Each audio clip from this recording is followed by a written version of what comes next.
Hello, people of all origins. I have gotten the Spectator client to actually start working. Turns out, did you turn it off and turn it back on? Was the only question I need to ask. Because I restarted and installed a Windows update, apparently, and that combined with a new leak patch was enough to make everything completely screwy. This game is actually not the one I had originally done with the pick and bans, because that's currently being covered by our good friend C9 Highest Balls over at twitch.tv/Rokutal. But instead, we will be able to see the this lovely game between Team 11 versus Team 12. And where the heck are these champions going? That's my question. Lulu mid and Olaf top. Yeah, okay. Seems like, and actually they paused it, so that'll give me a little bit of time to get oriented with what the heck is actually going on here.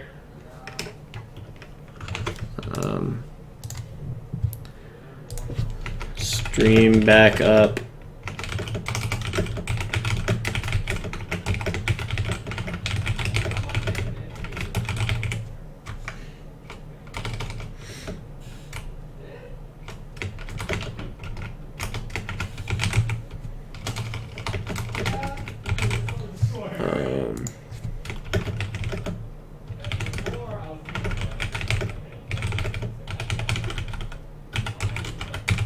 Sorry, it's taking me. I'm just posting.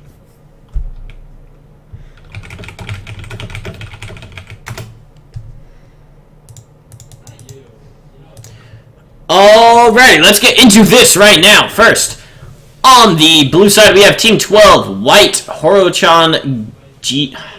Is this Jihen 50 or Gens? I'm gonna end up saying Gens because that's a lot quicker to say. 2 syllables, yeah, forget that. And then SNSD Selena Kim. That's okay. I'm not even going to comment on that. And Z Winson on Kog'Maw, Alistar, Elise, Olaf, and Lulu. GBM playing in library. That's actually hilarious. ARAM.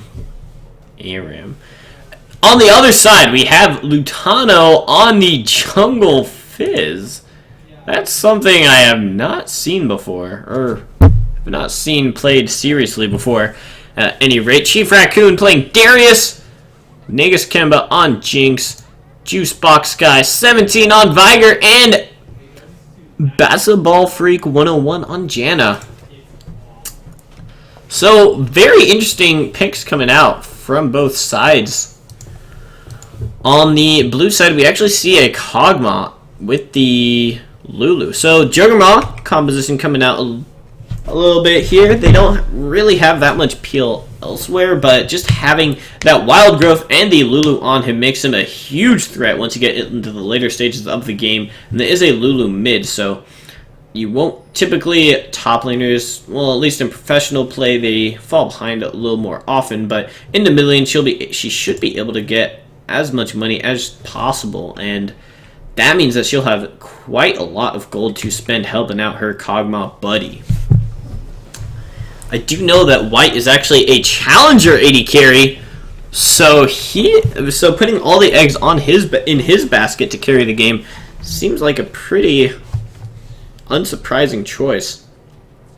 And then on the other side, the Fizz jungle is really what I'm going to be looking at for this entire game, and there's a lot of damage coming out here with the Viger, Darius, Jinx, and Fizz. All 4 of those champions are going to be doing amazing amounts of damage, and the Janna will allow them to disengage from fights they don't really want to get caught into, but they don't really have a way to engage anything.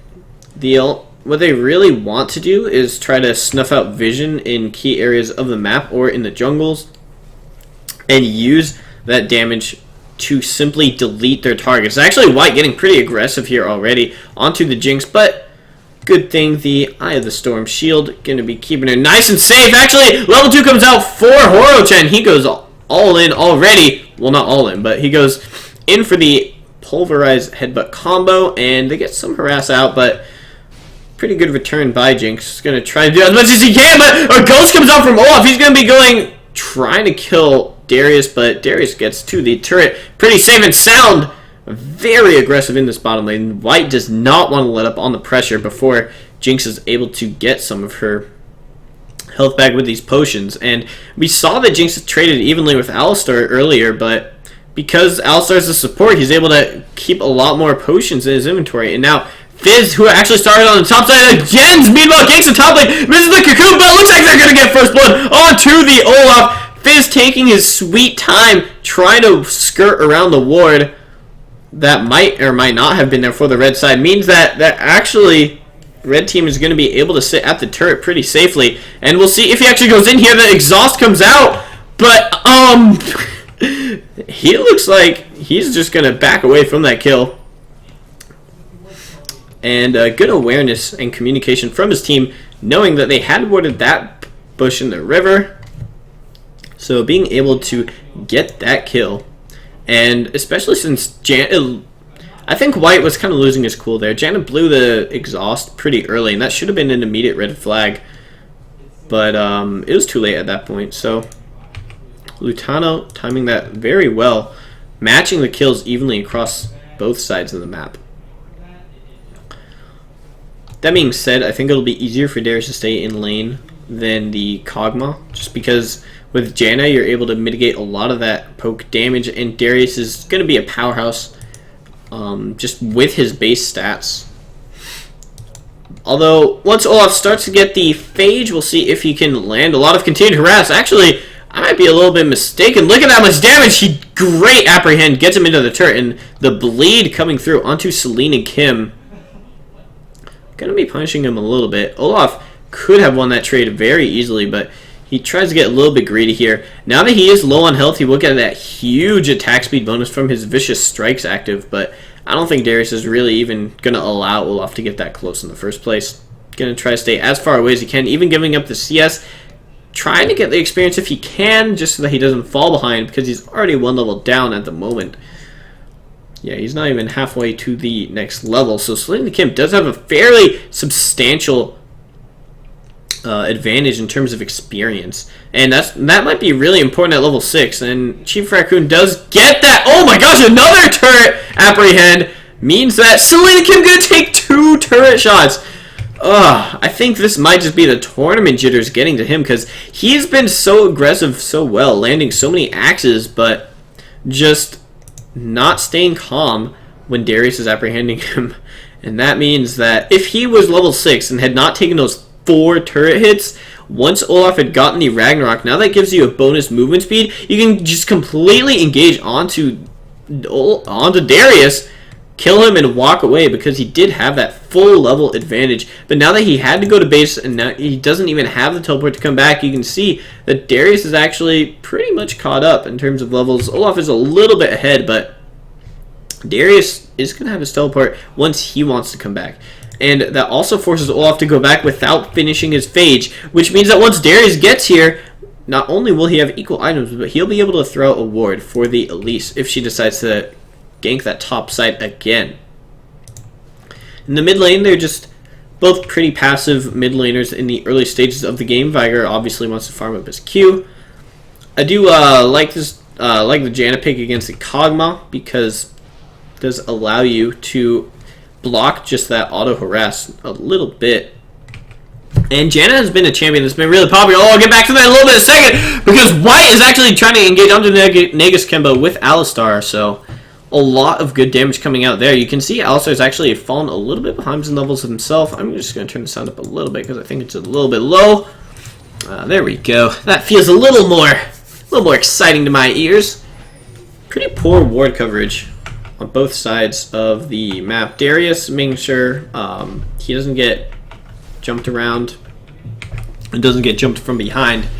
And he's going to be landing another Decimate, but Olaf is level 6, so he has to watch out for that burst of movement speed. At least coming down into the bottom side, they do have the... actually, Alistar's still level 4, so he's not going to have level 6 to be able to dive the turret, even though Kog'Maw is already level 6, so that's kind of interesting. Are we going to go in here if Elite... unfortunately does not quite get the combo off perfectly, so that does allow the red side team to go back away, but actually Olaf is going to go in right here. Are they going to be able to just do simply enough damage? He had popped the Ragnarok to go all in there, and that does work to his advantage because Fizz is not able to use the fish to lock him down. We'll see if they try to go in for this dive. Alistar gets the aggro first, which is okay because he's going to be able to walk out here, but a great Monsoon followed up with the flash at the same time from Nagus Kimba means that they're going to be able to get away here, but a good roam from Lulu. Lutano gets a little too aggressive.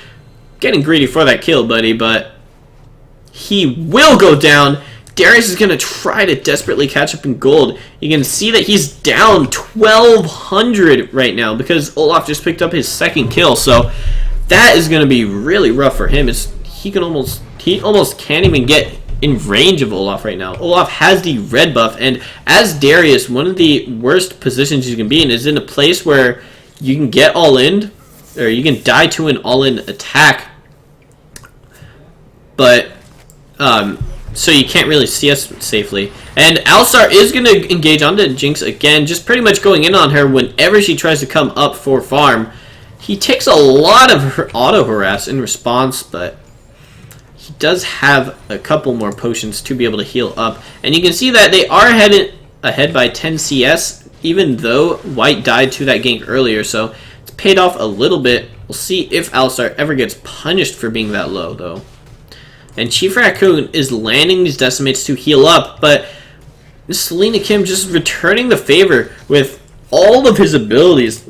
Undertow and the Thundering and the Vicious Strikes and the oh my gosh, just look at that chunk. He's chipping him out. Actually, Chief Raccoon trying to do something, but yep, does not help at all when Olaf is immune to completely to CC.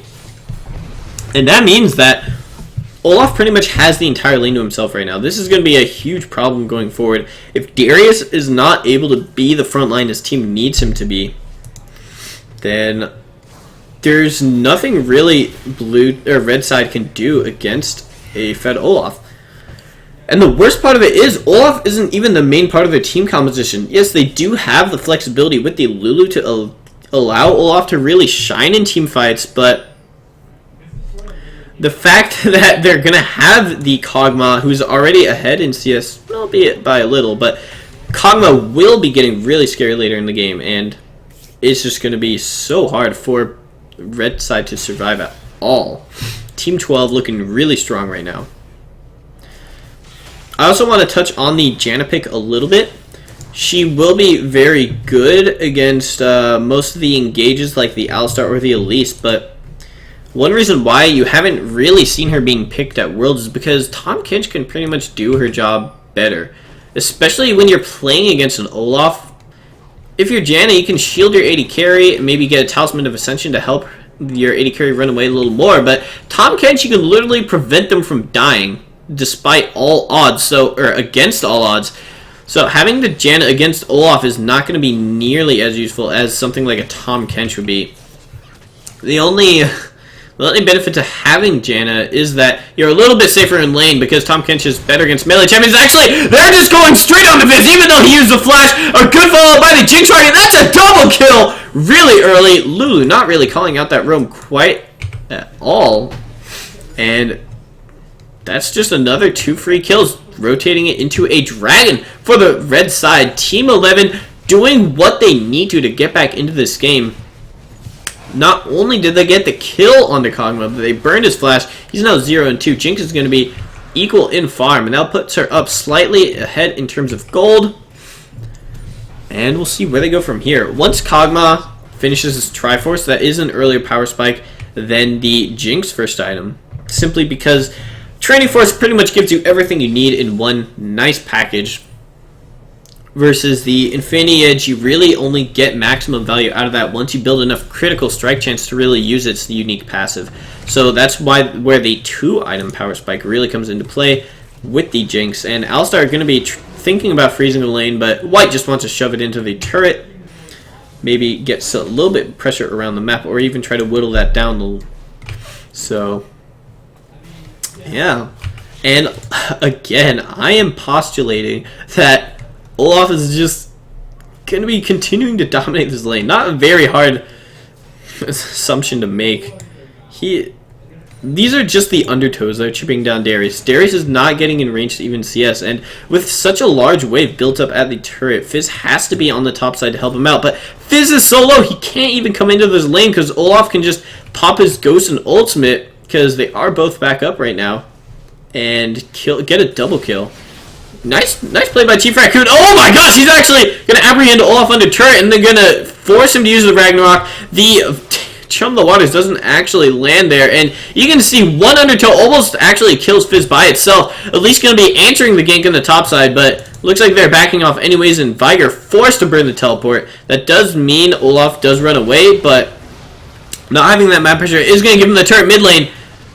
Bot lane, though, White trying to do what he can with his Sheen Phage. And oh my gosh! Olaf just going completely in on the Juice Box guy! They should have sacked that turret completely. And looks like Elise is even going in for more. The rest of the team wasn't really there to follow up. But Lulu going to try to flash in after the fact. Kind of disjointed dive there where both of them went in separately. If they had gone together, Elise could have tanked the turret and they probably could have gotten that kill. But that was not really the case. Young Dong throwing out some Heimerdinger quotes into the chat. And No Lag TV saying I should be doing Calc 3. Don't worry, buddy. You can just calculate the gold dividends. Getting an early Avarice Blade will pay off for Jinx. But, yeah, so just staying around for trying to defend that turret. But when you have that Elise coming in for the counter gank, you really can't afford to try to... well, not just the Elise, but once Elise came up with the Lulu, the 3v3 just wasn't possible because you have Fizz, who is pretty much dead, and the Darius, who is kind of worthless compared to the Olaf and team fights. So the 3v3, you saw what happened. That gives them 2 turrets in the early game, and that does mean that they're up 3,000 gold. Lutano is seeing if he can just get a solo kill onto Jens. Well, not solo kill entirely, but seeing if he can burst down Jens with his damage, plus the Eye of the Storm bonus. At least seeing if she's in range to repel. Not quite! And the exhaust actually comes out onto Lutano. He's forced to burn the Chum the Waters to try and appeal, but Olaf is unstoppable! He just walks down, gets a double kill. He's 6-0 now! He has the completed Black Cleaver. He has Ninja Tabby. They're going to be pushing into the inner turret. Jinx gets the bottom outer in response, but that's still 2 turrets to 1, possibly a third. Looks like Darius trying to wrap around saying, hey guys, I'm here. What do you want me to do, friends? Lutano's saying, can you eat this spider cocoon for me because it is hurting? A good Jinx ultimate coming out, but still not enough damage. You can see Darius trying to do what he can, but it just simply is not enough. Olaf is 7-0 without a good way for Jinx to escape these fights through a Thresh Lantern or a Tom Kench. She's just going to be in a really tough spot to carry this game. And although Fizz's pressure in the bottom lane has meant that she is up against her AD carry counterpart, it's just going to be very difficult for her to come through with this. Viger does have good zoning tools for the rest of the team, so if Olaf gets a little bit too antsy, we saw him taking a lot of turret shots in the beginning, which might be indicative of him getting nervous in this tournament setting. Speaking of which, Janna doing what she can, but that's the power of Olaf. He walks through, kills everyone, and tries to walk out, but stays a little too deep that time. Gonna get shut down. Viger actually gets a kill, so that'll be pretty useful. And in terms of the Viger pick, there's no one really on Team 12, the blue side, that is going to get instantly deleted by Viger because they don't really want to stack ability power. You can even see Lulu goes for that early Athens, which is good because of the Viger matchup and because her role in this game is just to support and be able to use wild growths effectively. So Viger going to have a little bit of trouble deciding who he wants to use his abilities on. Well, not really deciding who, but making sure that they do as much damage as they normally would. And the rest of their opponents, the red team, are just really going to have a hard time stopping blue team from doing whatever the heck they want. You can see Alistar is rushing into the rushing into a Talisman of Ascension, which is really important here because they don't have... because if they're able to get the engage off, they can completely destroy them with this lead. So once they are able to get that movement speed with the Lulu on top of it, red team is going to have to keep immaculate wards around their jungle to avoid getting picked off. They don't have any of their outer turrets, or red team does not have any of their outer turrets, which means that blue side can get so aggressive like this. They do have one little cheeky ward there, spotting out some of that map movement, but being able to put these deep wards means that they can get this dragon for free while Team 11 just tries to catch up in the gold. And Olaf going against Lutano now. This is just going to be the same story. Olaf versus anyone. As the game progresses, Olaf's split push is going to be a huge problem as well. Not only do you have this great Kog'Maw Lulu, then are you tickling him? That is, maybe I should just disable my chat during the games.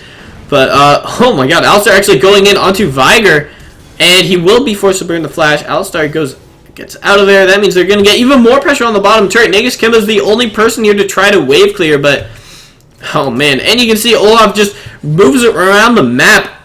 I feel like he's playing Mundo right now because he's just going wherever he pleases, getting money everywhere he goes. If we look at the gold, he has literally twice the amount of money Darius does, and Horo-chan actually goes in maybe a little prematurely. I think they just want to siege us right now. They do have the teleport almost up from Olaf, so actually what they might want to do is if everyone... Yeah, I realize you can hide in spectator settings, but I like to keep it open sometimes. Maybe I shouldn't for this reason. Meanwhile, Lutano actually finds Lulu by herself.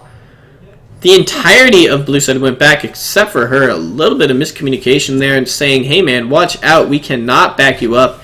And Lutano punishes that accordingly. Now, because this lane is still a little bit pushed up, but more importantly because Olaf is so strong and he has the teleport back off cooldown, they can send him into this bottom lane, and then the rest of blue team can just walk over, shove out top lane, set up wards in this enemy Team 11 jungle, and then they can just pretty much do Baron. What can Team 11, sorry, what can they do but face check and risk getting completely aced by Olaf? Teleporting off the backside, so that looks like that's what Alistar is going to start to do. He really shouldn't be going in here alone though, because you still have a enemy Fizz who does do tons of damage with that Zhonya's and the Viger, so now that he does have a little bit of support with White and Elise, this should be a little bit safer warding. They're going to throw in a couple deep wards, and actually Olaf is still on the top side. He did build the Dead Man's Plate, so that means he can gap close even harder. He's going to be going on to Fizz. Meanwhile, Nagus Kevin actually gets jumped on by Elise. This is how useful deep wards are. And Chief Raccoon almost gets Olaf. Not quite, man, but at least he tried. It's the thought that counts, and White is still being able to keep auto-attacking because Horo-chan is able to come up there with Elise. He gets apprehended under turret, but Janna Monsoon saves him. The Monsoon does not protect you against Kog'Maw, autoing you from a distance, and Viger trying to get out Winston, sorry. But he burns everything just to escape. That does mean that blue side can get this top turret. And they can rotate this into a Baron if they really want to, or because Kog'Maw just only has the Vamp Scepter, they could go back now. They got some kills. They got a turret, just furthering that gold lead. There's now 6,000 gold between these two teams. And Celine Kim even going to be denying them further by stealing all the jungle camps, and gives that one to Gin. So friendly Olaf helping out his team whenever he can. Viger going to be in the bottom side, and Olaf, okay, he actually did burn his teleport in that, so that did prove to be worth it. But now they really have to send Lulu in the bottom lane. I don't know if she can continue split pushing against Viger because she got so low the last time. And Janna pops the exhaust onto Olaf's.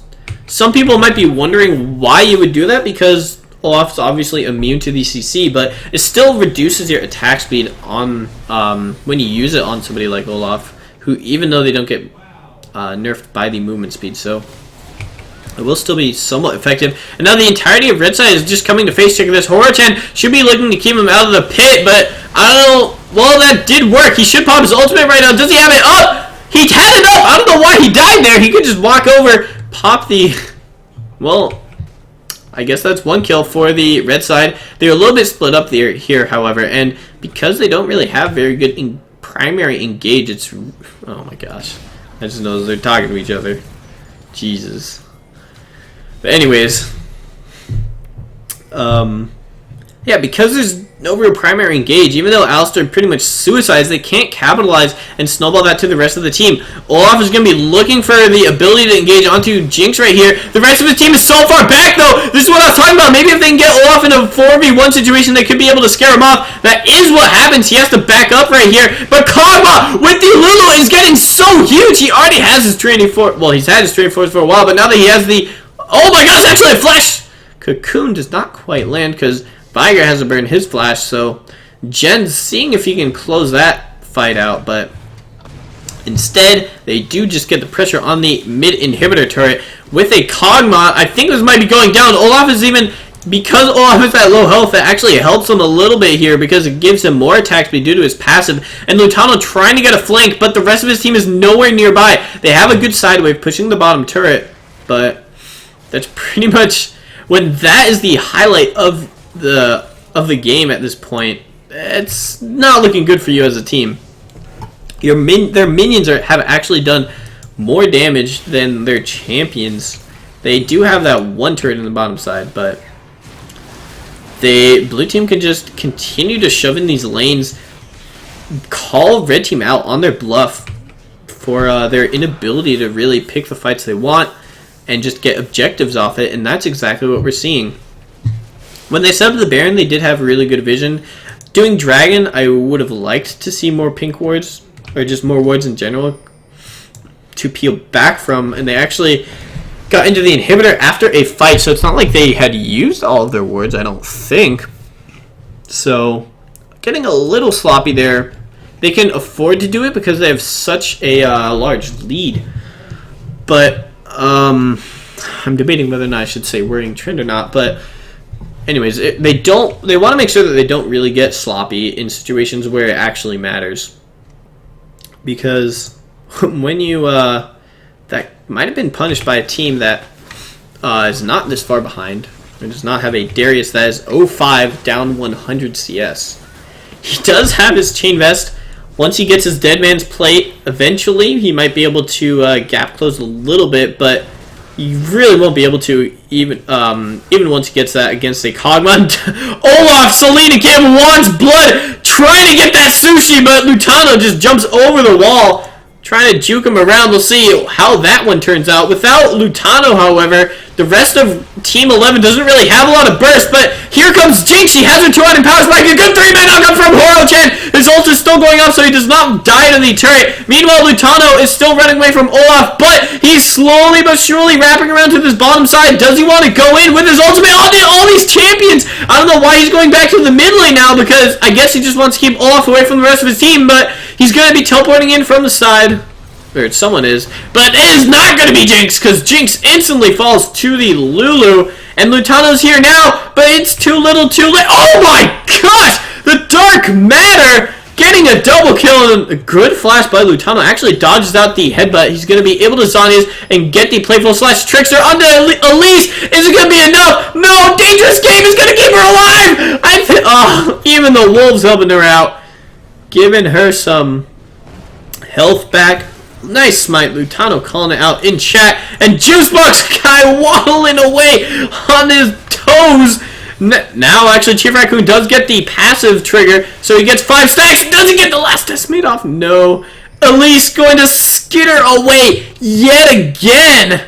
Just barely surviving some of these fights.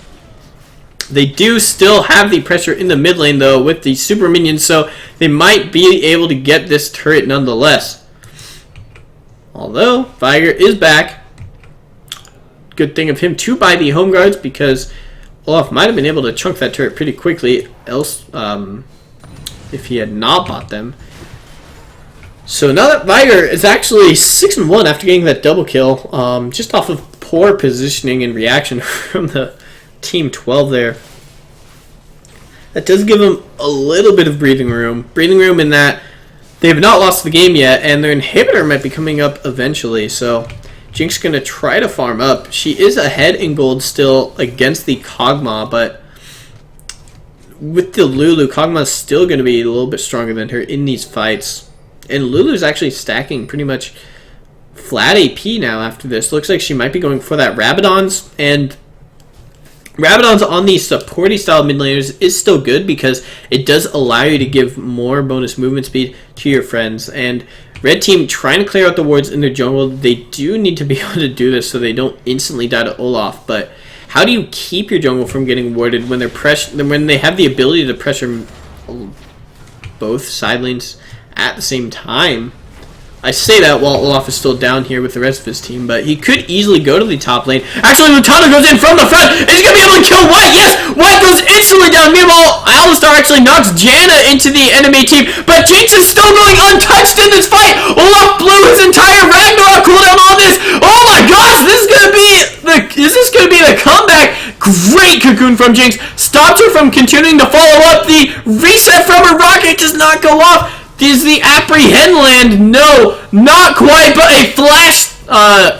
Oh wow, Event Horizon does get flashed out of by the Elise. Good presence of mind to be able to dodge the Baleful Strike and then flash out of there safely. Olaf knows what he wants, goes into the mid lane. He might die for this, but he should get the inhibitor.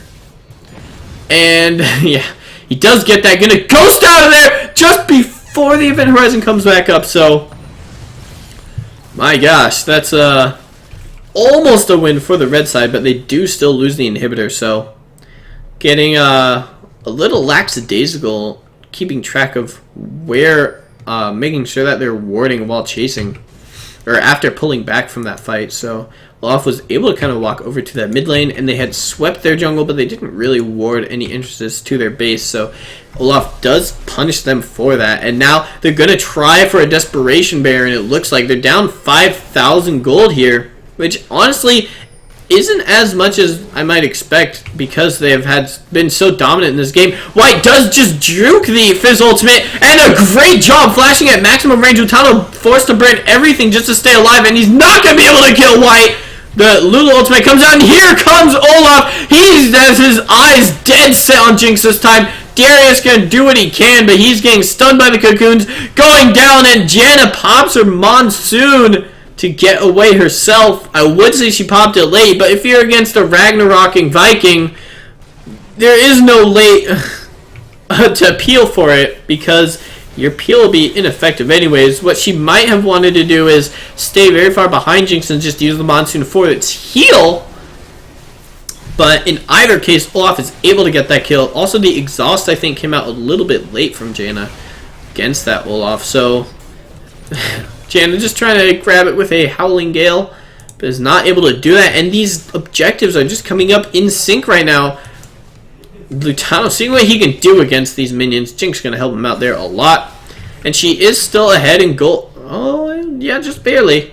She's still ahead in gold, but you saw what that did. And that was actually just really well kited by White because he was able to save his flash for when Fizz had to use his gap closes to get onto him by being able to simply walk away from the Chum the Waters that allowed him to escape Fizz without dying, especially since they reworked Fizz a while ago and several patches ago. It might have been even a year ago, but where the Chum the Waters does increase the damage you do with the rest of your kit. Yep. So I believe it does anyways. But anyways, Olaf going to be pushing out that top lane. They do have the Baron, so he can just continue to split push this while the rest of blue side goes to the bottom half of the map. That is exactly what they look to be doing. They need to clear out some of this vision.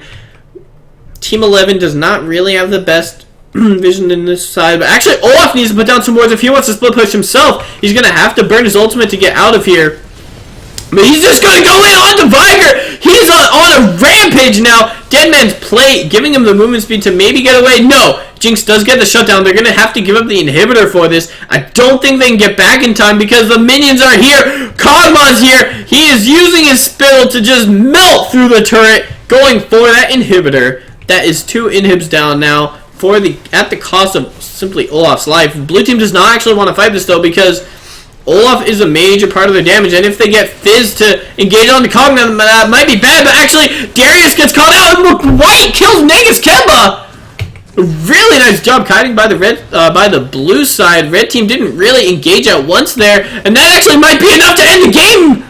Are they going to be going for the Nexus turrets? Looks like it. There's still 30 seconds on the rest of the team. Viger's back up. Horochan's doing what he can to try to kite it away. QSS comes out from the Kog'Maw. Great pickup there because he knows that Fizz is really his only threat in these fights. And he goes forward, gets aggressively onto the Viger, gets aggressively onto the Janna. She's going to stay alive by the... Oh my gosh. Actually dodges the cocoon as well, so... Janna's alive, but the rest of our team isn't. Good game to Team 12. Really showing the power of that top lane snowball. And maybe a reason why you might not want to pick Darius.